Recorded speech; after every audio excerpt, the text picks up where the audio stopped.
Chapter VIII, which immediately follows Chapter VI of Zastrozzi, a romance.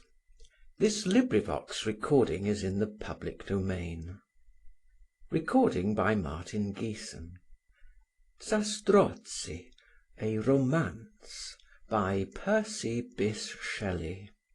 Chapter VIII. His head reposed upon Matilda's bosom.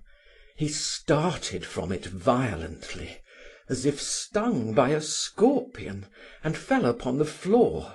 His eyes rolled horribly, and seemed as if starting from their sockets. "Is she then dead? Is Julia dead?" in accents scarcely articulate exclaimed Verezzi. "Ah, Matilda! Was it you then who destroyed her? Was it by thy jealous hand that she sank to an untimely grave? Ah, Matilda, Matilda, say that she yet lives! Alas, what have I to do in this world without Julia? An empty, uninteresting void." Every word uttered by the hapless Verezzi spoke daggers to the agitated Matilda. Again overpowered by the acuteness of his sensations, he sank on the floor, and in violent convulsions he remained bereft of sense. Matilda again raised him, again laid his throbbing head upon her bosom. Again, as recovering, the wretched Verezzi perceived his situation. Overcome by agonising reflection, he relapsed into insensibility. One fit rapidly followed another, and at last, in a state of the wildest delirium, he was conveyed to bed.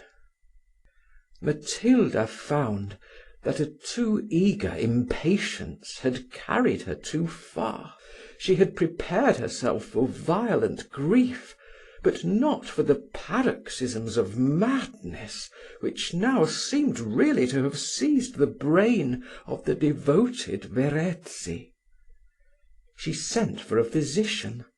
He arrived, and his opinion of Verezzi's danger almost drove the wretched Matilda to desperation. Exhausted by contending passions, she threw herself on a sofa. She thought of the deeds which she had perpetrated to gain Verezzi's love. She considered that, should her purpose be defeated, at the very instant which her heated imagination had portrayed as the commencement of her triumph, should all the wickedness, all the crimes into which she had plunged herself be of no avail, this idea, more than remorse for her enormities, affected her. She sat for a time absorbed in a confusion of contending thought. Her mind was the scene of anarchy and horror. At last, exhausted by their own violence, a deep, a desperate calm took possession of her faculties. She started from the sofa, and, maddened by the idea of Verezzi's danger, sought his apartment. On a bed lay Verezzi. A thick film overspread his eye, and he seemed sunk in insensibility. Matilda approached him. She pressed her burning lips to his. She took his hand. It was cold, and at intervals slightly agitated by convulsions. A deep sigh at this instant burst from his lips. A momentary hectic flushed his cheek, as the miserable Verezzi attempted to rise.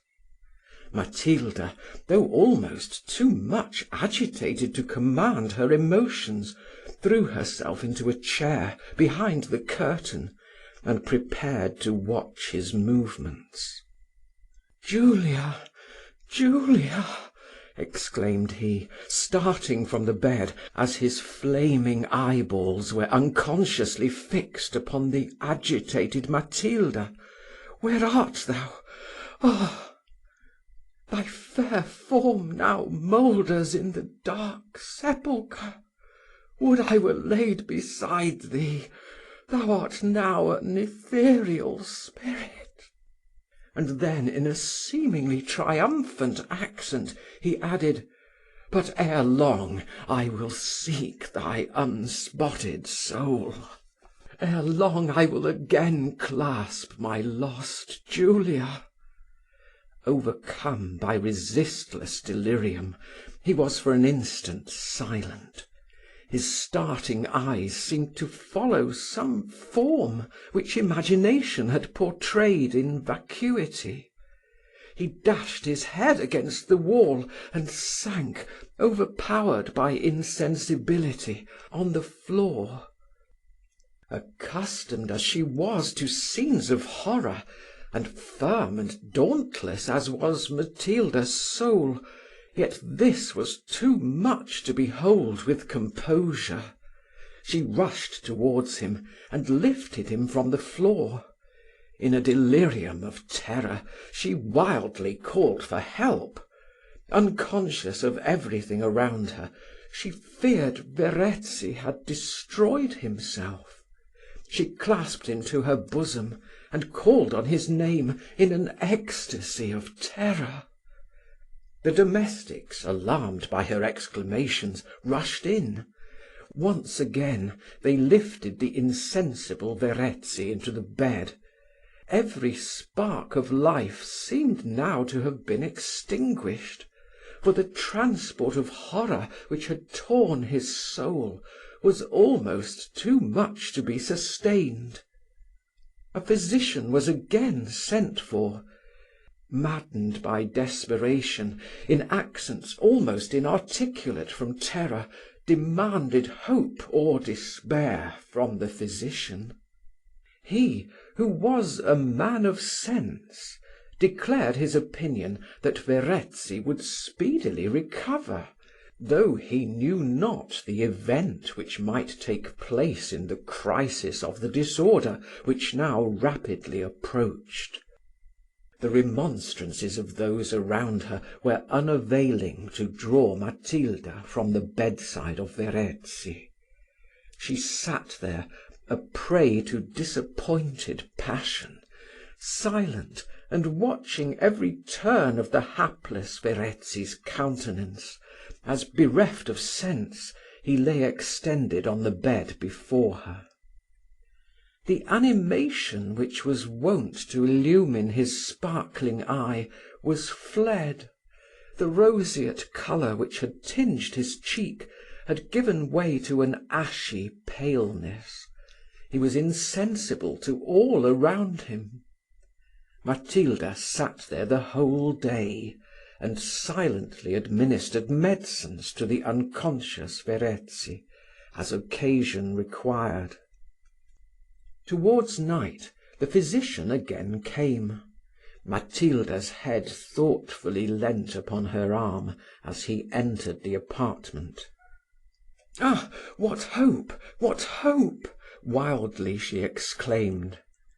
The physician calmed her, and bid her not despair. Then, observing her pallid countenance, he said, he believed she required his skill as much as his patient. "Oh, heed me not!" she exclaimed. "But how is Verezzi? Will he live or die?" The physician advanced towards the emaciated Verezzi. He took his hand. A burning fever raged through his veins. "Oh, how is he?"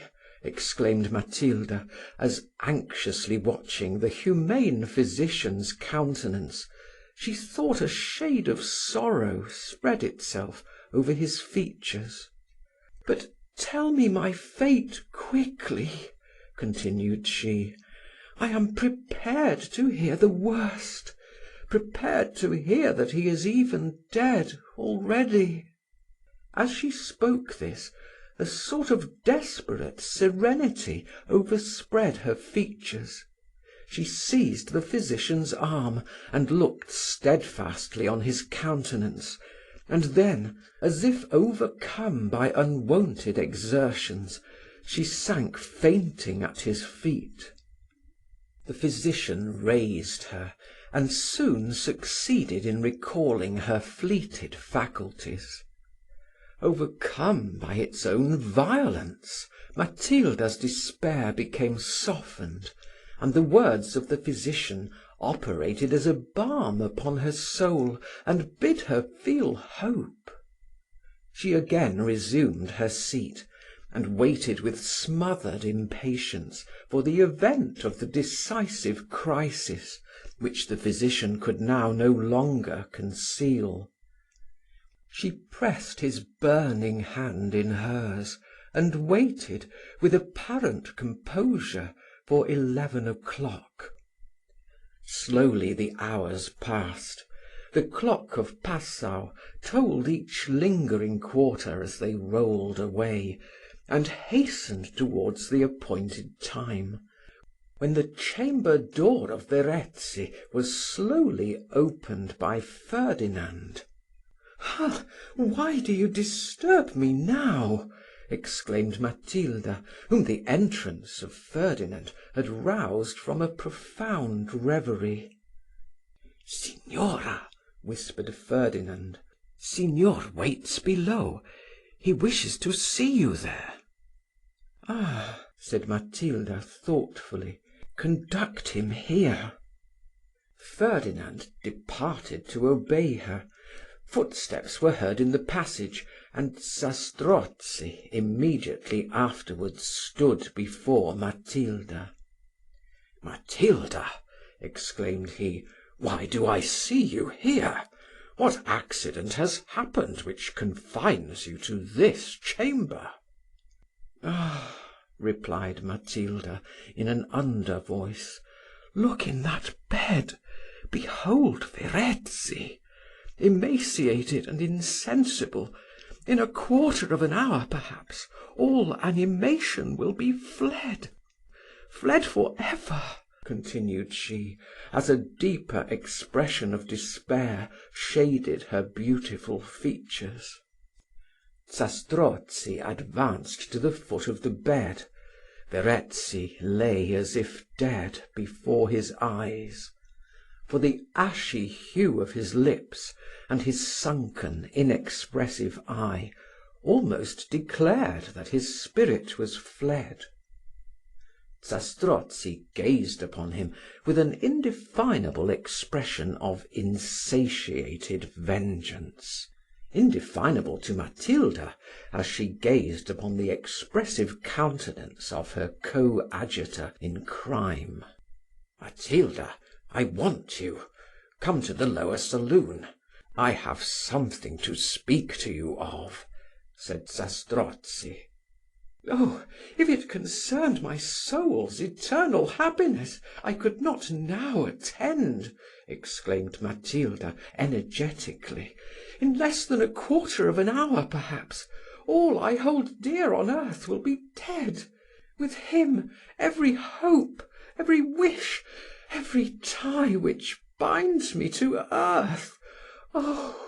exclaimed she, her voice assuming a tone of extreme horror, "see how pale he looks." Zastrozzi bade Matilda farewell, and went away. The physician yet continued watching in silence the countenance of Verezzi. It still retained its unchanging expression of fixed despair. Matilda gazed upon it, and waited with the most eager yet subdued impatience for the expiration of the few minutes which yet remained. She still gazed. The features of Verezzi's countenance were slightly convulsed. The clock struck 11. His lips unclosed. Matilda turned pale with terror, yet mute and absorbed by expectation, remained rooted to her seat. She raised her eyes, and hope again returned as she beheld the countenance of the humane physician lighted up with a beam of pleasure. She could no longer contain herself, but in an ecstasy of pleasure as excessive as her grief and horror before had been violent, in rapid and hurried accents questioned the physician. The physician, with an expressive smile, pressed his finger on his lip. She understood the movement, and though her heart was dilated with sudden and excessive delight, she smothered her joy as she had before her grief, and gazed with rapturous emotion on the countenance of Verezzi, as to her expectant eyes a blush of animation tinged his before pallid countenance. Matilda took his hand. The pulses yet beat with feverish violence. She gazed upon his countenance. The film which before had overspread his eye disappeared.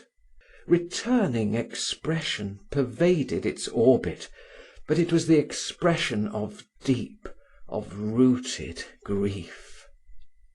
The physician made a sign to Matilda to withdraw.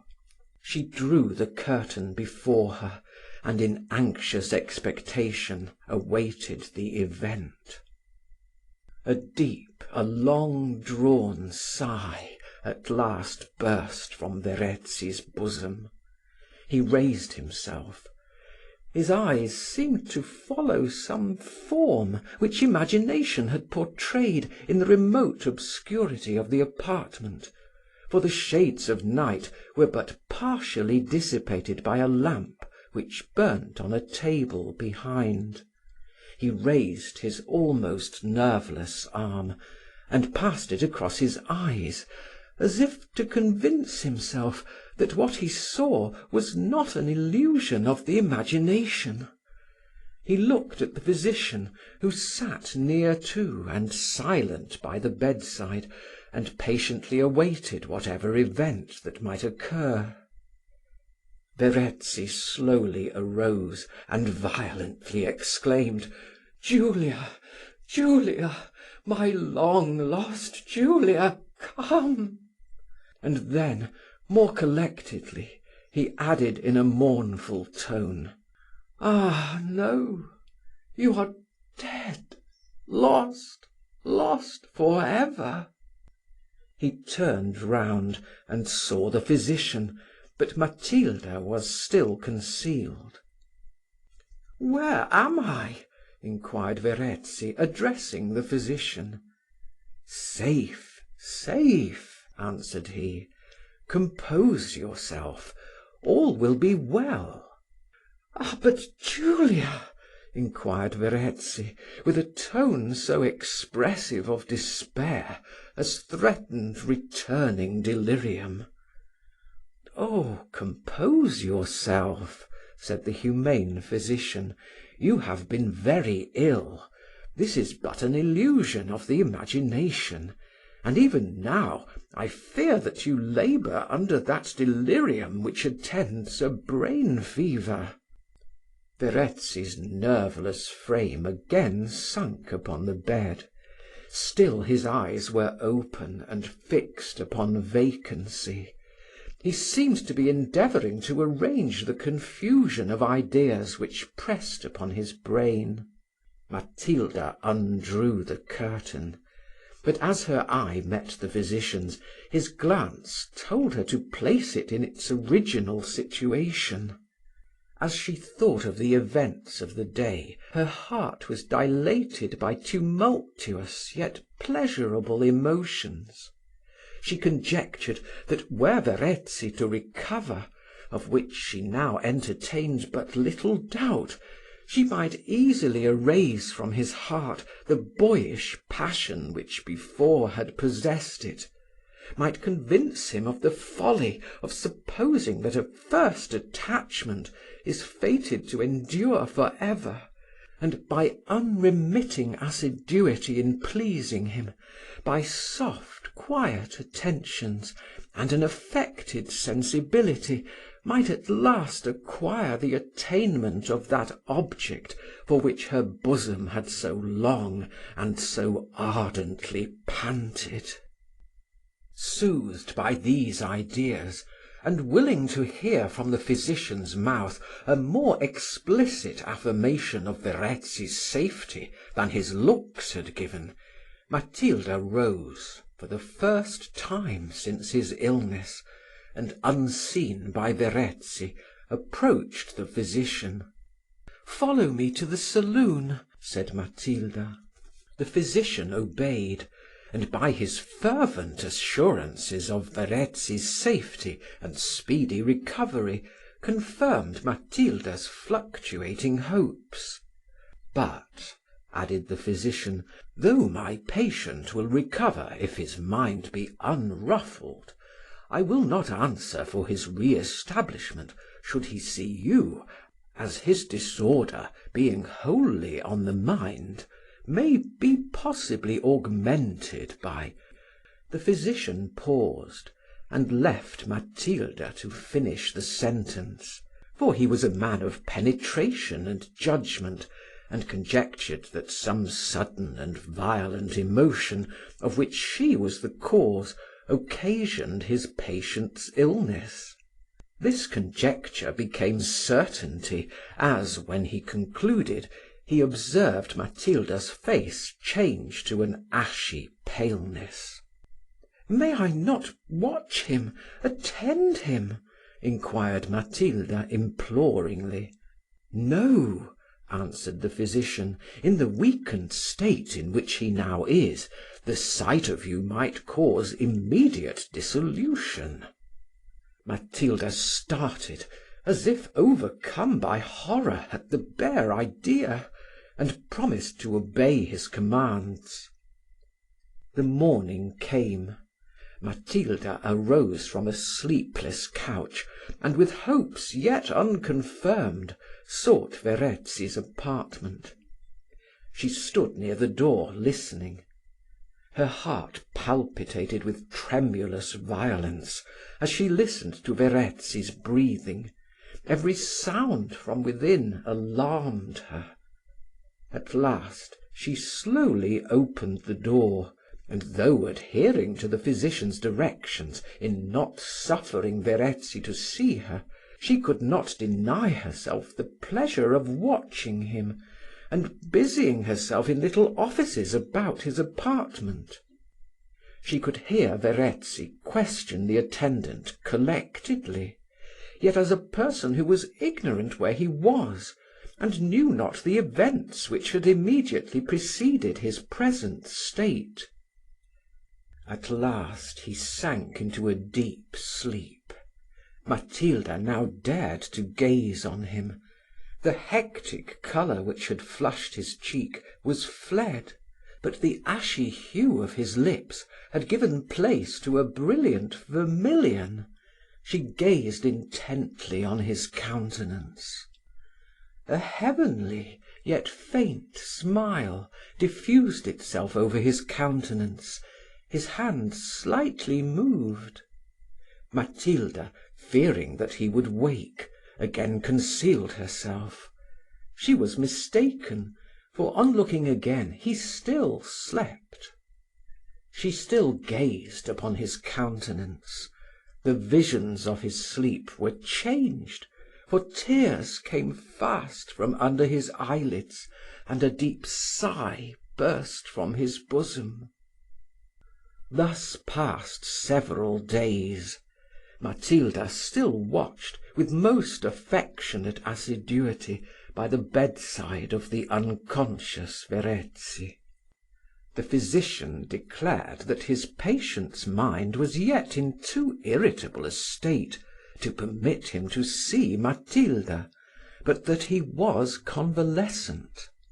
One evening she sat by his bedside, and, gazing upon the features of the sleeping Verezzi, felt unusual softness take possession of her soul. An indefinable and tumultuous emotion shook her bosom, her whole frame thrilled with rapturous ecstasy, and seizing the hand which lay motionless beside her, she imprinted on it 1,000 burning kisses. "Ah, Julia, Julia, is it you?" exclaimed Verezzi, as he raised his enfeebled frame; but perceiving his mistake, as he cast his eyes on Matilda, sank back and fainted. Matilda hastened with restoratives, and soon succeeded in recalling to life Verezzi's fleeted faculties. Chapter VIII. Recording by Martin Geeson in Hazelmere, Surrey.